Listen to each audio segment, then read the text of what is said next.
2 years ago, I still believe I had the perfect family. A wife, a young son, and a stable life. My name is Nick, and I'm 35. My wife, well, ex-wife now, let's call her Na, is 32, and our little boy, Mikey, is 7.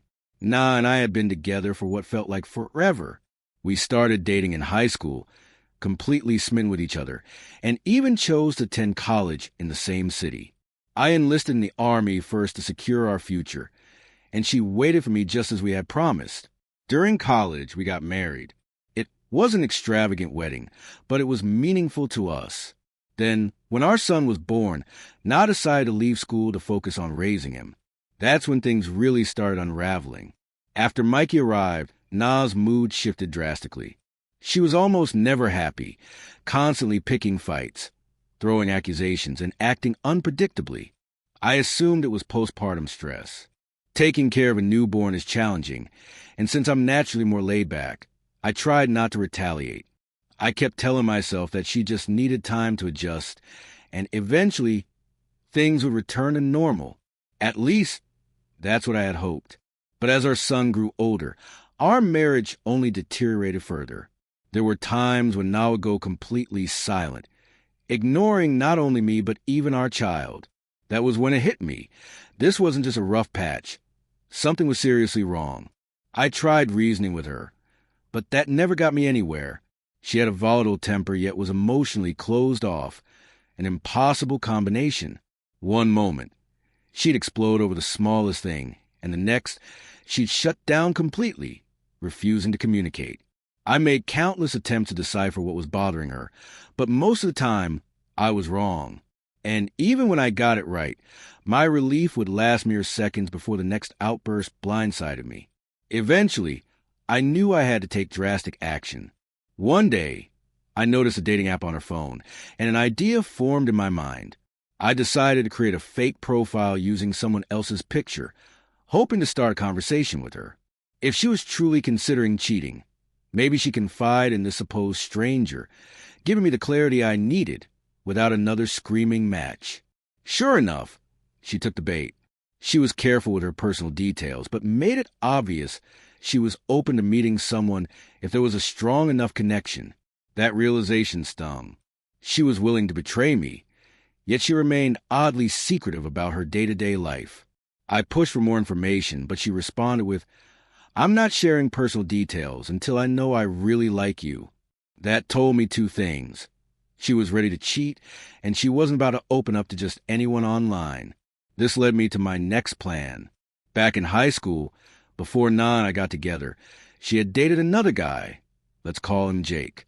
I had essentially stolen her away from him, and I still had a general idea of what he looked like. With some digging through social media, I found a recent photo of him and used it to create another fake profile. My gut told me that if she thought she was talking to an old flame, she might open up completely. I was right. The moment she recognized Jake, she poured her heart out, as if she had been waiting for this opportunity. She admitted she regretted breaking up with him all those years ago, confessing that she wished she had never married me.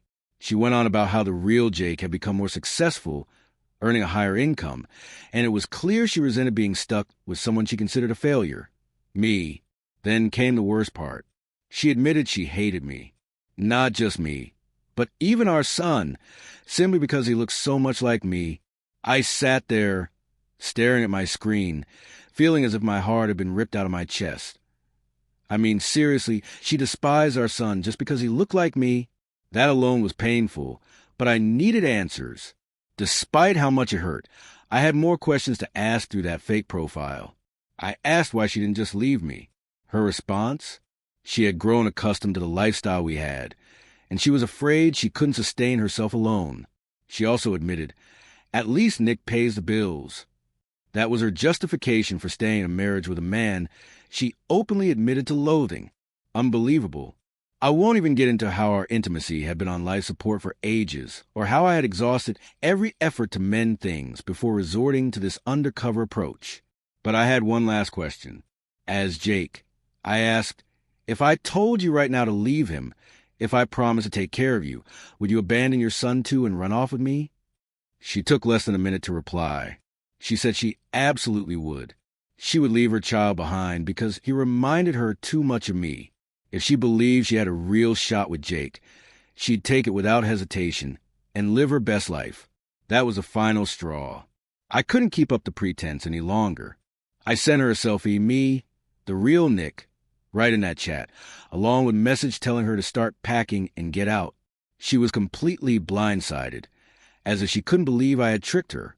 Then, in an instant, she changed tactics, refusing to go through with a divorce and threatening to use our son against me.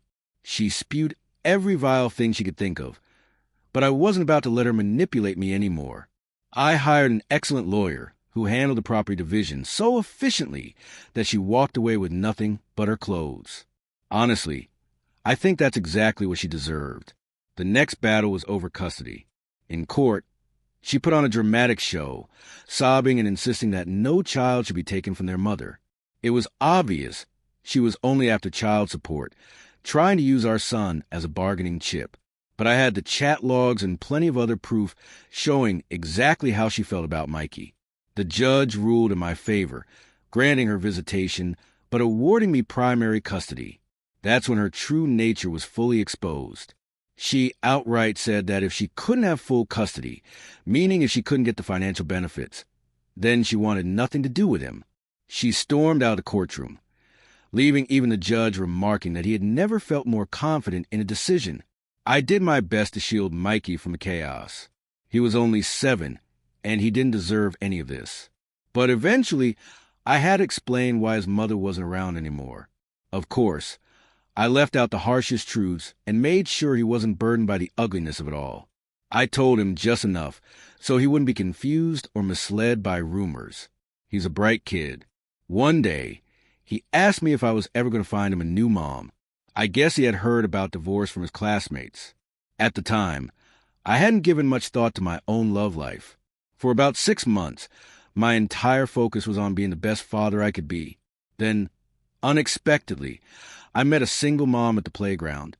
I wasn't looking for anything serious, but my son immediately took a liking to her, which gave me the confidence to see where things could go. Now, we live together, though I'm not in any rush to remarry, and she completely understands that. She gives me everything I was missing in my previous marriage, and for the first time in years, I feel genuinely happy. Looking back, it still amazes me how everything unfolded. But there's one thing I've learned. It's this: life is too short to stay with someone who resents both you and your child for no real reason.